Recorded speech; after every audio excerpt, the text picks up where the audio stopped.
आप मुझे इस सृष्टि की रचना का विस्तार वर्णन करें।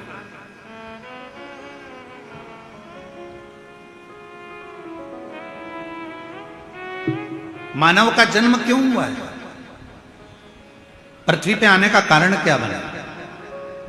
मनुष्य पृथ्वी पर आने के बाद कौन सा कर्म कर ले जिस कर्म को करने के बाद उसका फिर जन्म ना हो? मुझे वो वृत्तांत आप श्रवण कराएं। पार्वती जी शिव जी से कर रही हैं कि मुझे ऐसी कथा सुना। फिर वही प्रसंग आ गया जो अभी चाकरवाड़ी में कहा था कि भोलेनाथ सुना दो ऐसी कथा जिसे सुनकर मैं भी वो कथा सुनना, और वो कथा कोई दूसरी नहीं, मुझे वो कथा सुनना है जिसमें सृष्टि का वर्णन हो। मुझे वो कथा सुनना है कि मानव देह मनुष्य को मिलती क्यों है। मुझे वो कथा सुनना है कि मानव शरीर मिलने के बाद मनुष्य कोई ऐसा एक छोटा सा कर्म कर ले जिस कर्म को करने के बाद उसका पुनः जन्म ना हो। वो मुझे काल अधिपति महाकाल बाबा आपके मुखाग्रविंद से वो कथा को श्रवण करना। और अगर कथा सुनने की रुचि है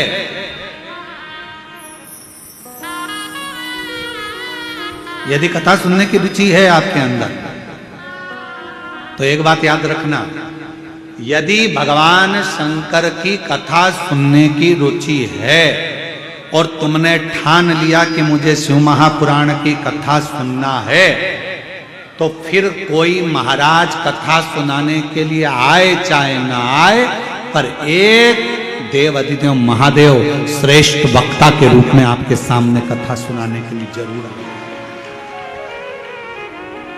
कोई आए चाहे ना आए, पर एक मेरा देव अधिदेव महादेव, मेरा त्रिकालदर्शी, मेरा कैलाशी अविनाशी, जब तुम कथा सुनते हो, जब तुम कथा को धारण करते हो, श्रवण करते हो, आपके भीतर के विकारों को, आपके भीतर की अभिमत्ता को, आपके भीतर के अहंकार को, आपके भीतर के लोभ तृष्णा वासना और रोग ना जाने कितने कितने तकलीफों को मिटा देता है।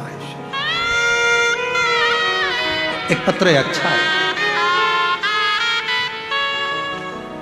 एक पत्र है। मैं लावण्या साहू 8 वर्ष की हूं। कहीं लावण्या साहू बैठी हो, 8 वर्ष की है। हाथ हिला सकती हैं अगर कहीं बैठी हो। आप ही हो बेटा? हाथ हिलाओ एक बार वापिस। आ जाओ, आओ, साथ में अपनी मम्मी को भी लेकर आओ। मैं लावण्या साहू 8 वर्ष की हूं। पता है मेरा बोरसी, दुर्ग, छत्तीसगढ़ से हूं।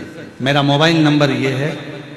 मेरे शरीर में सफेद दाग हो गए थे, पूरे शरीर में छोटे छोटे सफेद दाग से हो गए और मेरा पूरा शरीर सफेद सफेद सा दिखने लगा। फिर मेरे मम्मी पापा डॉक्टर के पास इलाज करवाए। इलाज करवाने पर कुछ ठीक नहीं हुआ। फिर मेरी मम्मी पशुपतिनाथ का 3 बार उपवास करी, फिर भी ठीक नहीं हुआ। गुरुजी, फिर मैं मम्मी पापा के साथ सीहोर गई।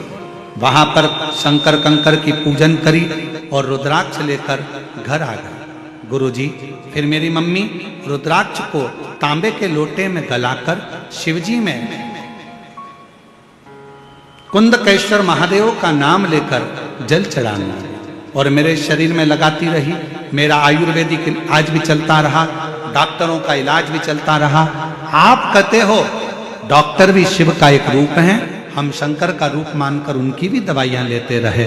और 3 पूर्णिमा का गाय के बछड़ा जब दूध पीता है, उसका जो फेन बछड़े के मुंह पर जमा होता है, उसको चम्मच में निकालकर अपने शरीर में लगाने वाला 3 पूर्णिमा का उपाय वो भी किया। और बाबा की ऐसी कृपा हुई गुरुदेव, 3 महीने के अंदर मेरी पूरी बीमारी ठीक हो गई और मेरा शरीर पूरा की पूरा साफ हो गया।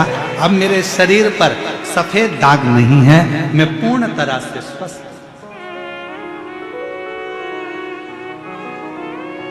एक लाइन अच्छी है, एलईडी पर चल रहा है पत्र, आस्था चैनल और एलईडी पर पत्र चल रहा है।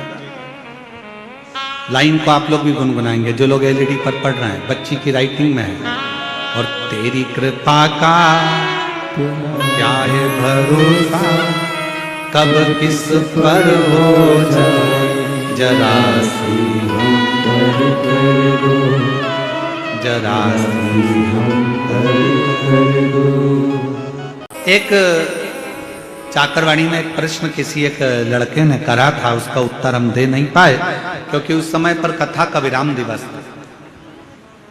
एक लड़के ने प्रश्न करा चाकरवाड़ी में, क्यों गुरुजी भगवान हमारे शरीर में हमारा कल्याण करने के लिए भगवान हमारे मन में बाहर से आता है क्या? प्रश्न था।